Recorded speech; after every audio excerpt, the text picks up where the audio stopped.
Hey folks, these Alan Edens are all but gone. Um, and I kept this one because it arrived, it got bashed in shipping, and the knobs were broken. I put some silver knobs on it. Thought it looked alright. And this one I set up with the tremolo. The other ones I just leave flat. Really buffed out this neck, and it plays really well. It's a nice playing guitar. These are really nice. But anyway, the subject of this video today is prompted by a response I had. I recently did 2 videos about budget guitars and how good they're getting, how people are being won around to them, and the guitar brand snobbery seems to be easing a little bit. It's still there, but it's easing, and people are coming around to the idea that what it says on the headstock is not always the be all and end all of good guitar manufacturer. And a couple of people made the point saying, you're right if you're playing your guitar at home, if you're buying it as a practice guitar, but I'm a working musician, I gig, and there are some standards that have to be met for guitars that are gig worthy, and a lot of these budget guitars you can't actually gig with because the pickups are not good enough. And that's an excellent point. Yes, I mean, a lot of these budget guitars and all the companies that we're talking about, you can buy those guitars and they make great practice guitars. Even maybe small venue gig where you don't have to crank your volume. But if you're playing a sizable venue, it is right to say that a lot of the pickups in these cheap guitars can't handle loud volume. They're not good enough to really perform, in your big clubs or certainly your arenas. I mean, there's some ways, depending on your PA and how you mic your amps and produce your sound.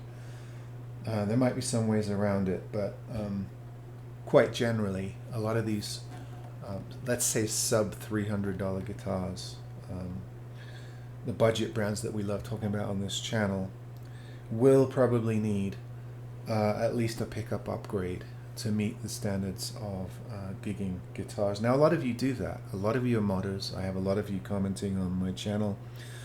I'd say a lot of people that buy these guitars, these cheap guitars, these budget guitars, these off-brand guitars, these mail-order guitars, a good percentage of them are people that are just going to swap the parts out.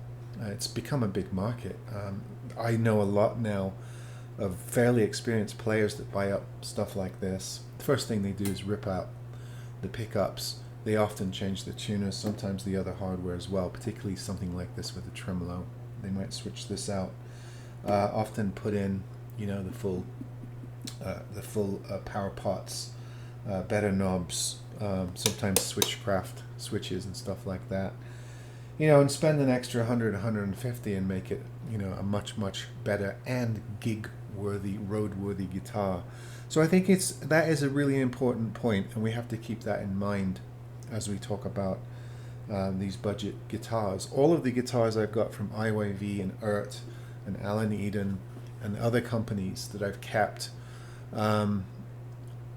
work fantastic for my recording needs. I'm a home recording guy, put out a lot of music, and they work well, and I've used a lot of them. But if I went back to gigging, which I hope to do someday, and needed a guitar that could perform, for large output, maybe some of those guitars would need pickup swaps, or maybe I would move some of them on.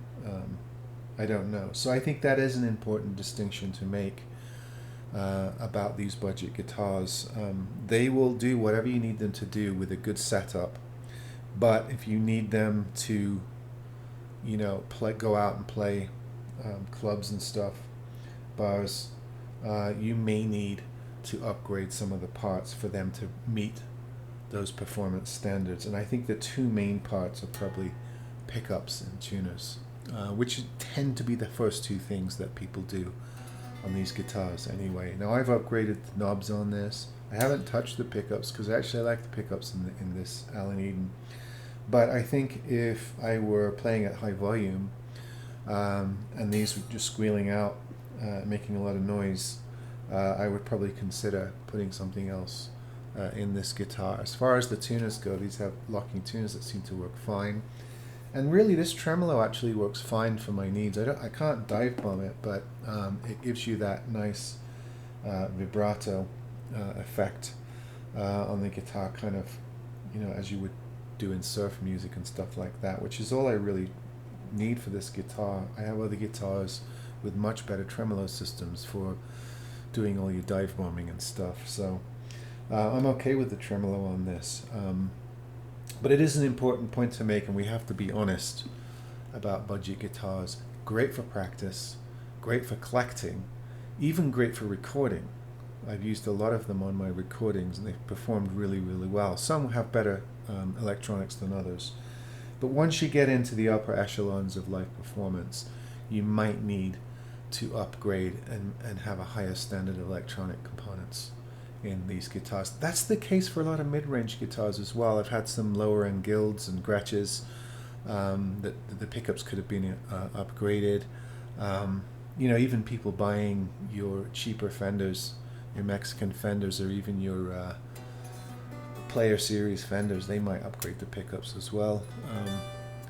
And certainly in things like Squiers, which are now up in the $400 or $500 range. So it's not just the $100, $200 guitars. It's probably all guitars under $500.